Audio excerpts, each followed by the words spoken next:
Hey everybody, Jacob here with episode 2 of the Zero Hour Podcast. And what we're going to cover today is competition, but not just what we're doing in competition, but why has it been important to continue to support this and what we're doing, but most importantly, the shift that we're going to see kind of moving forward in some of SQ competition organizations and thought processes.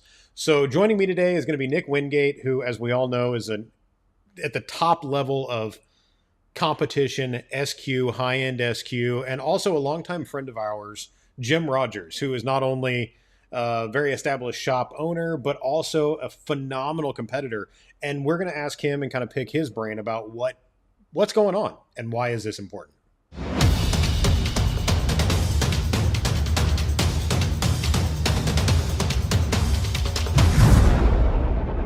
So one of the big things that we've seen over the years and we've all discussed is the concept of competition and why is it important? Why is it important for vendors to come together? Why is it important for competitors to come together? Why is it important for the entire industry to see that competition's still a thing?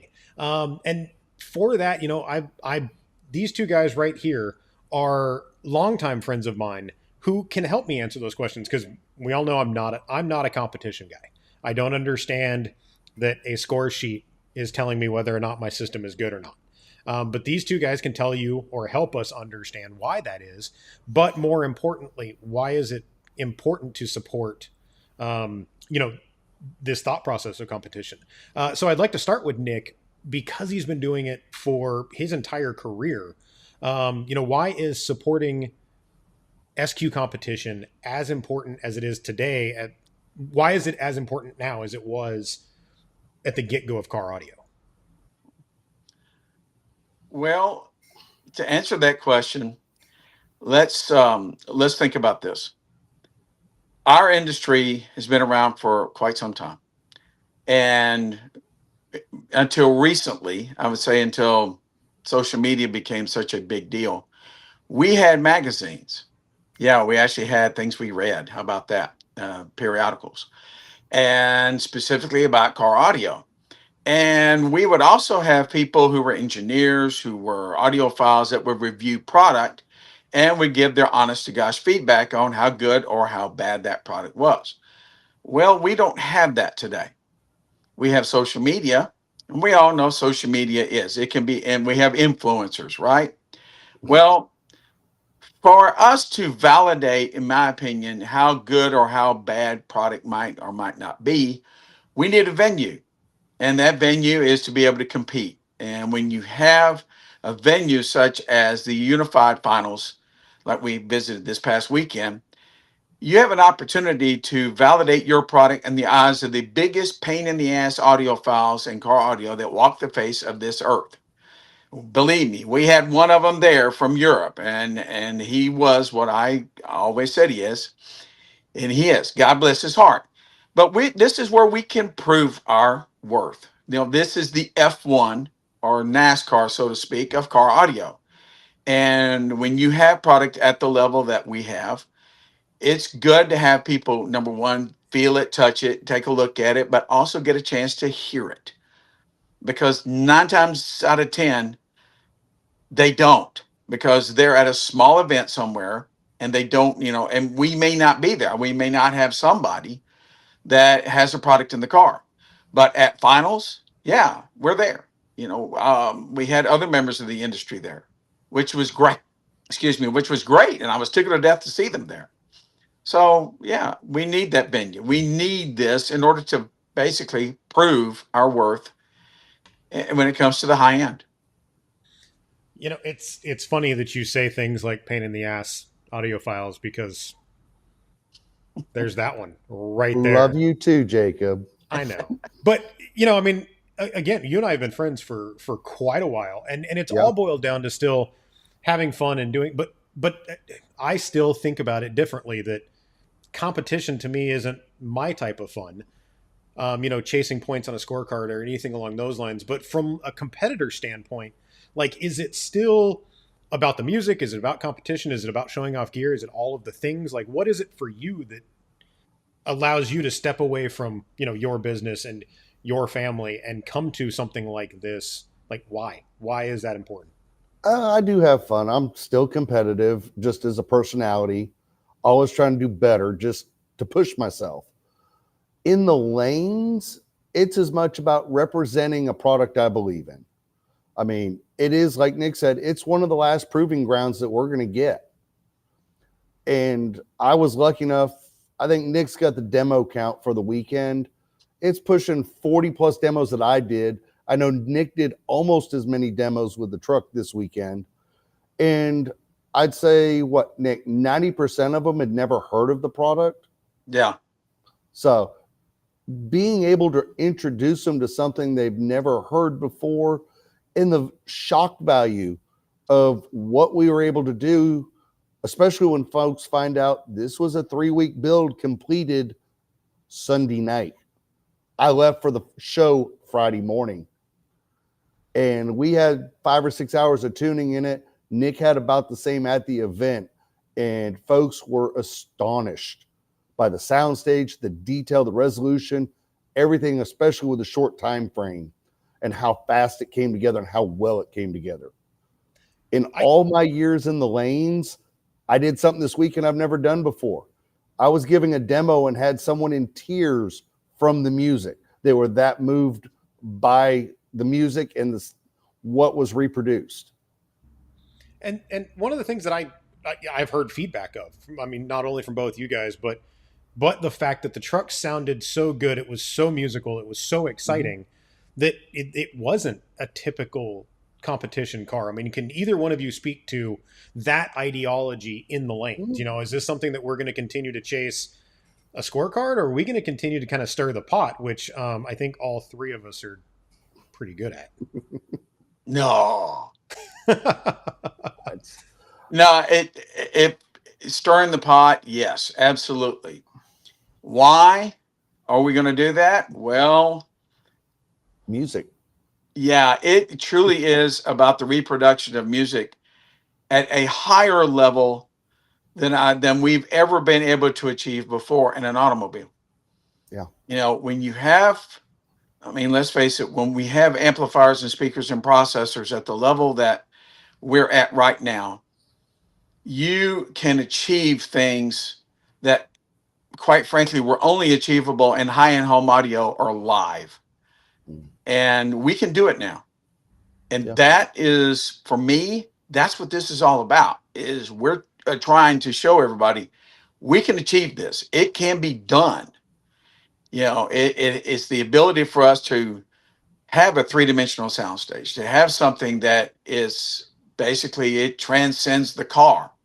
You know, we're not in the car anymore. We're sitting in near a soundstage in a live atmosphere. That we haven't been able to do ever. You know, and I've been doing this since 1989. And yeah, there have been great sounding cars out there. Yeah, absolutely. And they've done extremely well. But to be at this level of resolution and this level of three dimensionality as far as imaging and staging, no, that has not happened until I would say the last 2, maybe 3 years. So part of, you know, some of the things that you guys have said already. So part of it is the proving ground of product, you know, bringing something that is unbeknownst to most people, unknown to most people, to a competition scene. You're putting a product or a thought process or an ideology in front of the peers, in front of the people that also do exactly the same thing. Yeah. But then you also mentioned, you know, now we're doing it with product that we never had access to before. So again, proving ground. We're showing the evolution of where car audio from a high-end SQ perspective has gone.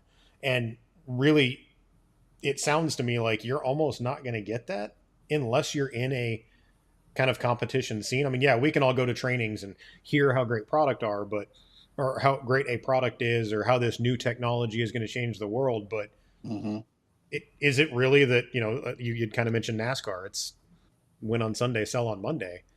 Is competition still that thought process for us? You know, is that one of the reasons why it is still so important to maintain this competition mindset? I think Jim would be the best to answer that because he's the retailer and the bunch. Oh, I agree 100%.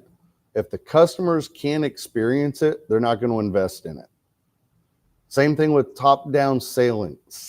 Excuse me. If they can't hear the best, they're going to stop at whatever they're comfortable with for a price point. If you can't shock them and then take away, we don't like having anything taken away, but you sell them at the top and then, well, we could go down, but you lose this and this. Being able to demo something at this level in a car is probably one of the biggest sales tools you'll ever get. A display is good, but hearing it in the car environment is a game changer.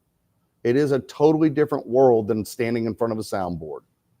And kind of keeping that in mind, obviously we're looking at competition, so you're going to see a lot of the best of the best. These aren't the days of $2,000 or $3,000 in equipment anymore, is it? No, a piece of equipment. No. You mentioned top down, you mentioned the best of the best, this reinventing, thought process. I mean, what is, Nick, what's the range of stuff that we're seeing in vehicles these days? Not just from Ground Zero, but from the other various extremely high-end manufacturers. Like, what are we looking at budget-wise for a competition car? Oh, at the low end side, if you're going to be competitive, I would say probably in the $10,000 to $15,000 range in equipment, not including the install. Jim's truck has about that much in it right now, and he did extremely well. There are vehicles that we saw this weekend that I literally sat and I just added up in my mind the rear, just what was in this gentleman's trunk. And I ended up with $47,000 before I got to his front stage. And then I add another 10,000 to that. That was 57,000. He did not win. He placed, but he didn't win. So yeah, it is not for the faint of heart. I'll be the first person to tell you, no, it's not for the faint of heart. But I will also tell you that when you are at this level and you want to enjoy the music at this level, it kind of takes this to go there. I mean, there's an old adage, you got to pay to play. It's there. But again, let's look like at home audio. It's 10 or 15,000 before you even get into upper mid-fi and home audio today. Yeah. So that kind of price point isn't going to scare those people off per se. It might scare the average 12-volt car audio enthusiast, like, oh my gosh. But it's not to say that you can't build something that sounds really good for less than that. No, I'm not saying that. Not at all. We all know that's not the truth. But if you're going to get at this level and you want to learn what it's like to be at this level, this is where you need to be at some of the shows. As let's say, as a dealer, I would encourage you to visit some of the shows in your area, go listen to some of the cars, understand what is possible, because you may not understand just exactly truly what is possible, and understand there are thousands and thousands and thousands of people out there who are willing to spend money out the wazoo for this kind of performance. Because I can tell you, there is product that we saw in the lanes that's way more expensive than what Jim has in his truck. I can tell you that for a fact. So yeah, get out there and listen to it. Well, and the cool thing too about even kind of the reverse of that thought process is I've had conversations with judges where we would demo a system to them that I'm like, you guys are going to hate this. And one of the first things out of there, I daily drive the heck out of that. It's not supposed to be a competition car. This is my fun and exciting, but guess what? It's tonally correct. It images well. It's extremely fun to listen to. So it doesn't have to be competition or $40,000-$50,000 to be a phenomenal sounding vehicle. No, but not at all. Again, we're chasing a different thing. I can build a 700 horsepower motor, but I'm not going to get out there and run it for 350 miles with a bunch of NASCARs. It's just not going to happen because I'm not dropping $50,000-$60,000 on 700 horsepower. There's an entirely different ball game and thought process of that. So it's cool to kind of see why is competition still relevant. And Nick, you had mentioned something and you've alluded to something, and I think it's a question that I want to ask you, here in a couple minutes. We'll be right back.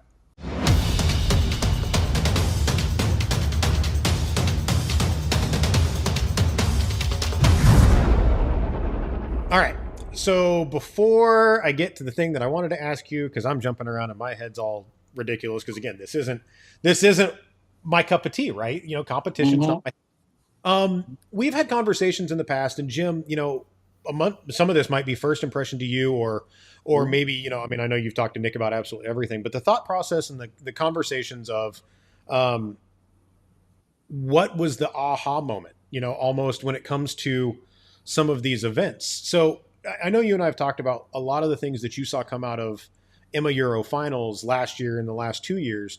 But what we've seen is, I think the way that you kind of explained it was a lot more of the, oh, these guys are really stepping up the product. These guys are jumping into another level of product fabrication, stylizing builds, these kind of things. So, what was it that made you go, "Hey, it's not just about what we see. Now we're really developing this. Let's spend a bunch of money on product. Why now? Why spend money on product?" Well, I started researching what I was seeing in the lanes for the cars that were doing well. And me, I'm a tech nerd. I started looking into the specs of what they were using and I started realizing why. The resolution difference between different DSPs, the processing speeds, what they're physically capable of, and understanding in the background of every piece is a building block in this. You can put the best of one component, but you put a $3 RCA on it and you just invested a lot of money and a really pretty paperweight. It's a complete package. I mean, if one piece is your weak link, the whole system shows. That weak link, you've got to invest from where your media is played from all the way out to the drivers and how the drivers are in the vehicle.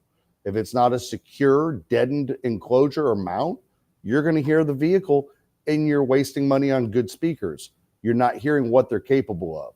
It comes down to investing in a proper install and the best of the equipment you can afford. I mean, yes, it's possible to do a lot of what we do in the lanes to a degree. And like we talked about earlier, the proving ground theory, this is the ultimate of what's possible in a car. Most people may not want that, but they still want their good sound with some staging and that. And the same thing with the trickle down in sales. They see what is the ultimate of what's possible.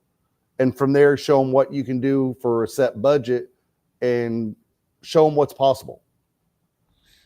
Yeah, I mean that's it, Mm-hmm. probably one of the truest statements. I mean, I went to Emma Euro 2 years ago, I think, something like that. And yeah, walking through some of those competition cars and just seeing odd details that you wouldn't normally associate with a Yeah. build. I'm not even talking the level of equipment, but the cars that they're going into. These aren't just, Hmm. an average run of the mill car. But Nick, did you have anything that you've seen over the last year or two that kind of was your, like, oh wow, this is not just a level up here, but it's a level up across the board? Yeah. When I think last year, talking to yourself and some other people that I talked to went to Emma finals in 2024. It was real obvious to me that the level of, how do I want to describe this? The level of intensity and drive to make something way, way, way better than it has been in the past. It elevated itself that year. You know, be it the system, be it the install, be it the car. Cars had themes, on all of a sudden, and it's been years since I've seen a car have a theme, which I personally like. I think that's really cool. You could see that, but you also saw the level of fidelity available to the car audio scene change that year. That's when we saw different amplifiers that are extremely expensive and the high fidelity, the DSPs, the processors, the external digital analog converters, the source units. It all was like an eye opener for me. I was like, okay, somebody knows something we don't here in the United States. And then all of a sudden, we started to see a few things trickle over to here. And okay, this is getting to the point where it's getting like high end home audio. and then I got introduced to Resolute, and I got introduced to some other products out there where you got, they're using the Saber Dax, they're using extreme high end parts, they're all hand built, handcrafted, yada yada yada, and that's something you have not seen before. You may see it in one or two cars, not 15 or 20, and all of a sudden, here it comes. That's the 15 or 20 cars we saw at finals this year, and it has to do with the level of, like Jim says, how competitive are you? Do you want to be the best in the lane? Well, if you're going to be the best, you better have the best. There's an old adage: you can't bring a knife to a gunfight, you will lose. Well, that's what this is. You're bringing product out that is literally the pinnacle of technology in 12 volt. You've got to have it. If you're going to go in the lanes and you're going to try and win, you better have it.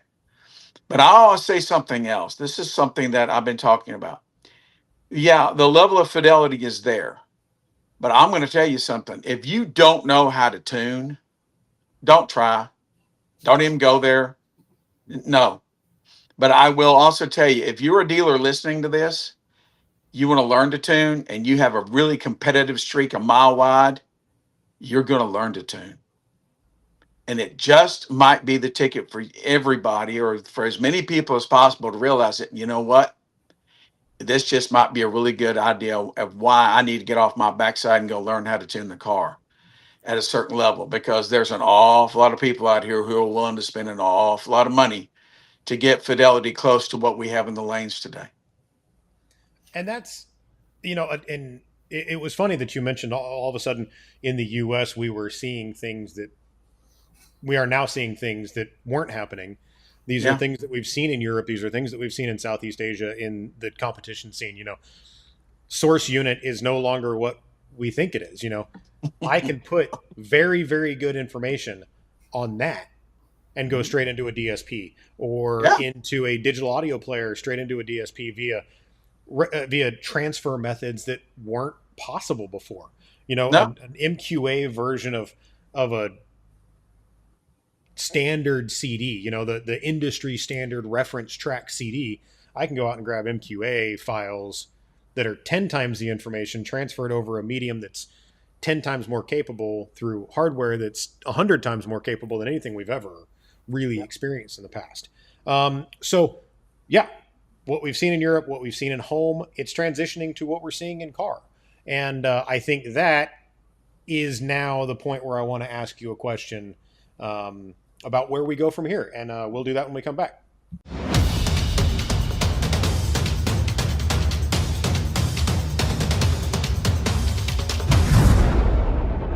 All right. So at the end of the first segment, at the end of the second segment, I said the same thing. And that's what I want to talk about right now.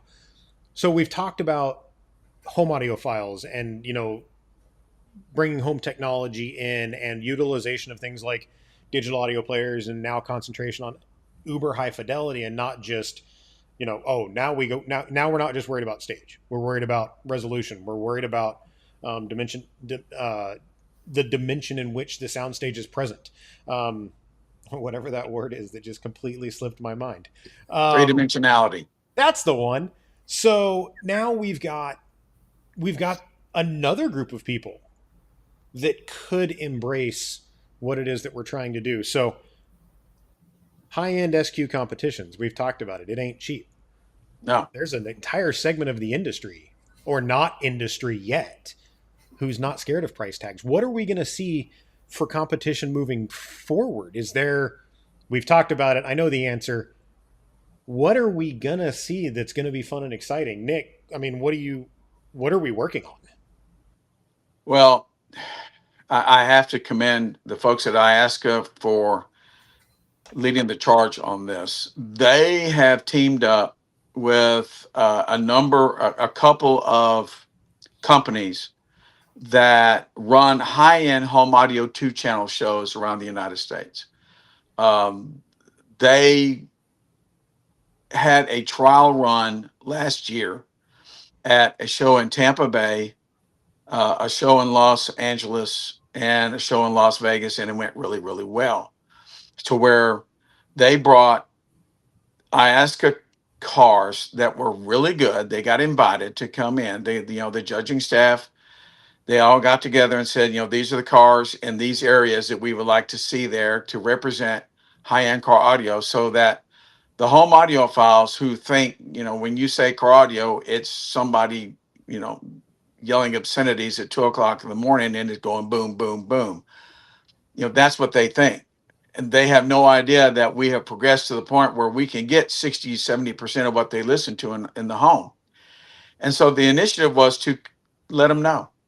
And it worked. It worked really, really well, to the point to where they invited 16 cars to the ultimate high-end two-channel show in North America. It's called Axpona, which occurs in Chicago.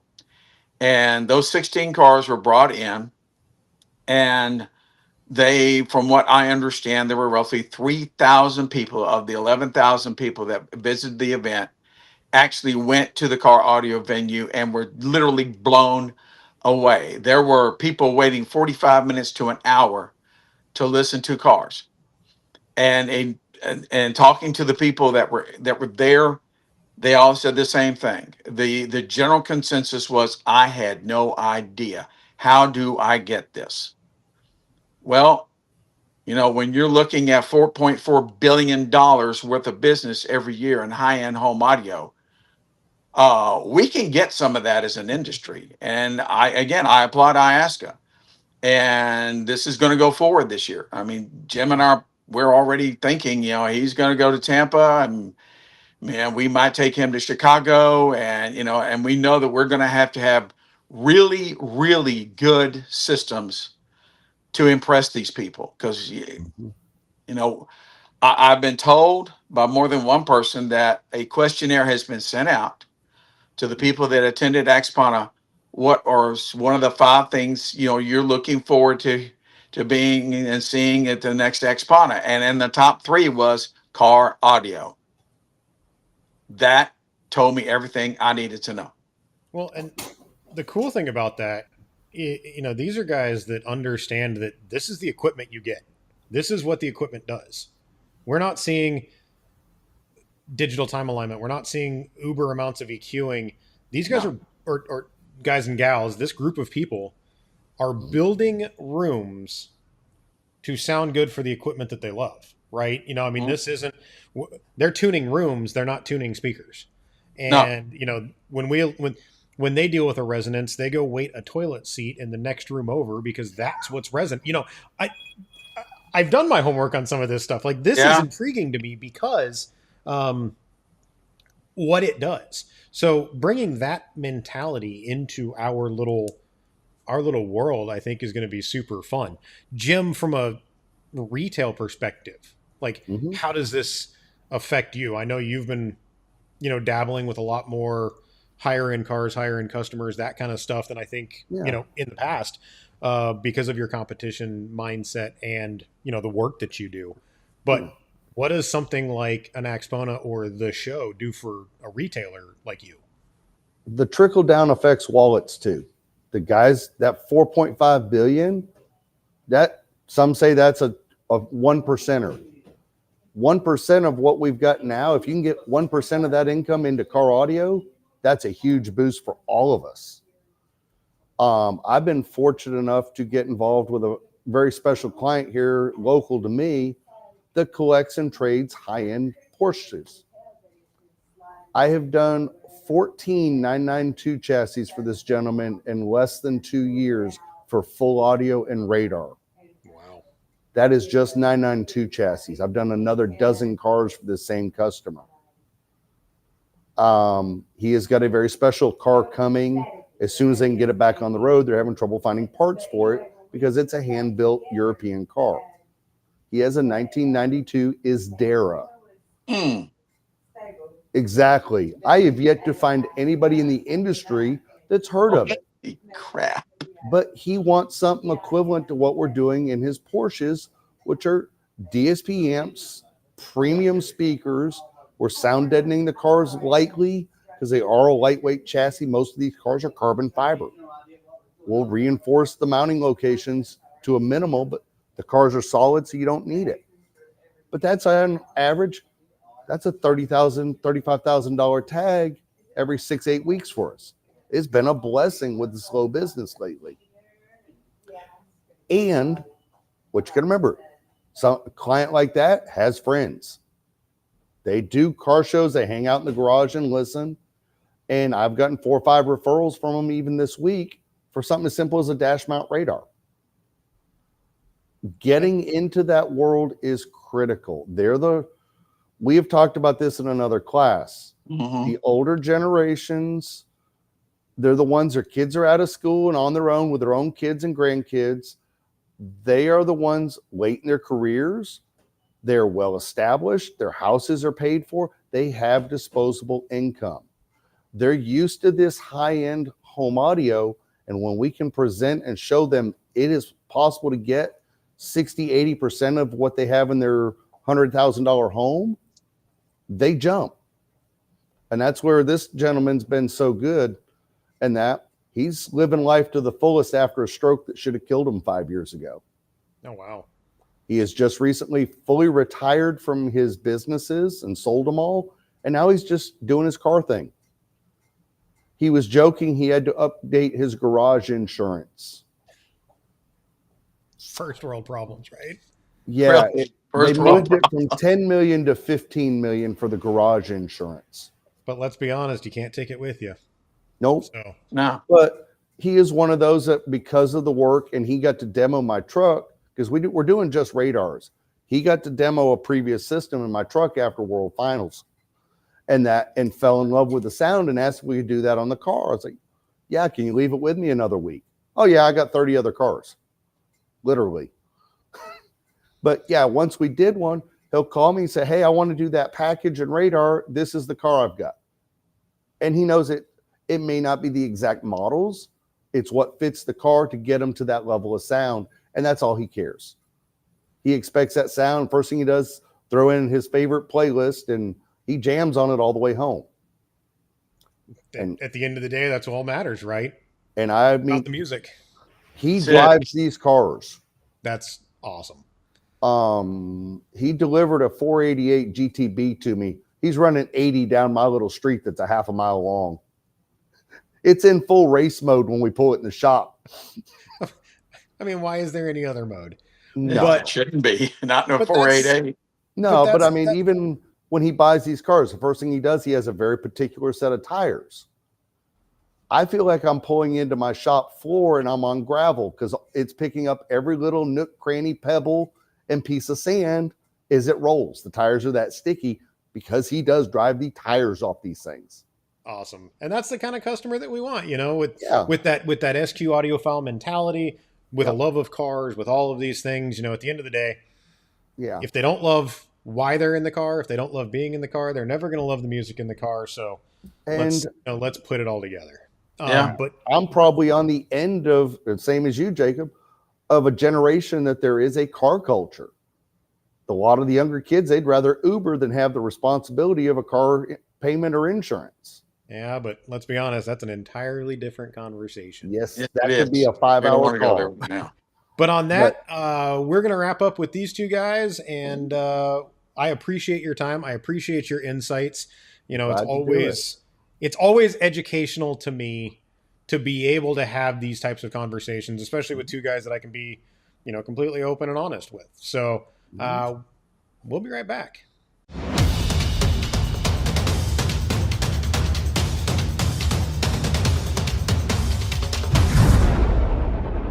And that does it for our most recent episode of the 0 Hour Podcast, brought to you by Ground Zero. I'd like to thank, again, my special guests, Nick Wingate and Jim Rogers, two, again, longtime friends of mine who I can have just any kind of conversation with that I want, whether it's about Jim's homemade moonshine or extremely high-end audiophile car experiences. So a lot of kind of what we've covered in this is the ideology of thought process, or the ideology of audiophile grade car thought process, the competition, the selling ideas, how this benefits the industry as a whole. But what we're going to get into on our next episode, which airs November 20th, will be the building of those high-end builds. What goes into actually being able to obtain three dimensionality, or whatever that word was that Nick said, which I still can't remember, and fidelity and resolution and placement and being able to build something that is very reminiscent of a 2-channel listening room. Again, I am your host, Jacob Brown. Thank you for joining me on this episode of the 0 Hour Podcast, brought to you by Ground Zero. Please do not forget to subscribe on YouTube, that thing that I hate saying out loud. Thank you guys. Have a good one.